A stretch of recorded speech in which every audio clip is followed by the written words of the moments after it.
అవినీతికి పర్యాయ పదంగా మారిపోయింది. విలువలు దిగజారడం కేవలం తిట్టుకోవడం కాదు, ప్రజాస్వామ్యాన్ని వ్యాపారం చేయడం. అవును, తప్పు మనలో కూడా ఉంది. అంటే ఓటర్స్లో నేను చెప్పేది, కులాన్ని చూసి ఓటు వేస్తున్నాం, నోటును చూసి నీతిని మర్చిపోతున్నాం. అందుకే ఈ దిగజారుడు రాజకీయం. నాయకులలో మార్పు రావాలంటే ముందు ఓటర్లో మార్పు రావాలి. రాజకీయాల విలువల పునరుద్ధరణ జరగాలి.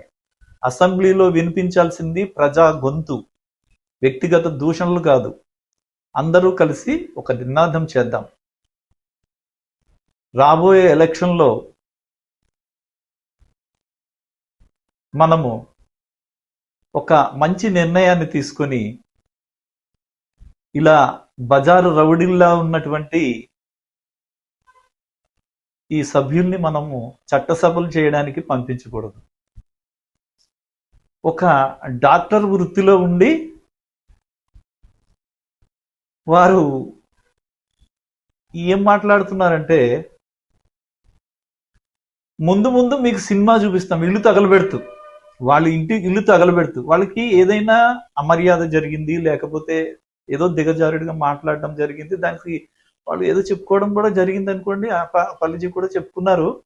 సరే, అదైతే ఏమైంది, వాళ్ళు అక్కడ పోలీస్ స్టేషన్ లో ఒక కంప్లైంట్ ఇచ్చి అక్కడ చూడాలి, ఇంటికి వచ్చి ఇల్లు తగలబెట్టడం అదంతా ఏం అనాగరిక చర్య ఇది. మాకు అయితే మనసు చాలా వికలమైపోయింది. నాయకుల్లో ఇలాంటి మార్పు రావడానికి మనం చాలా కృషి చేయాలి. అసెంబ్లీలో ప్రజల గురించి మాట్లాడే నాయకుల్ని మనం ఎందుకొని పంపిద్దాం. ఇప్పుడు నిజంగా చూడండి ఎలా ఉంది.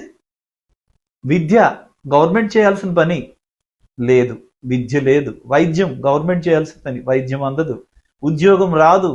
ఉన్న యువతరం అంతా కూడా ఏమైపోతుంది? యువతరం అంతా వాళ్ళు ఏ దారికి వెళ్ళిపోతున్నారు అంటే, ఉద్యోగులకు ఉద్యోగం రాదు, కానీ మీ ఆస్తులు మాత్రం కోట్లకు పడిగెత్తుతున్నాయి.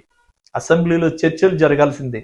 ప్రజా సమస్యల మీద, కానీ అక్కడ జరుగుతున్నది వ్యక్తిగత దూషణలు, వీధి డౌరీల కంటే ఘోరంగా భాష వాడుతున్నారు. ఇదేనా మేము నేర్చుకోవాల్సింది విలువలు? చాలా బాధాకరంగా ఉంది. సెలవు.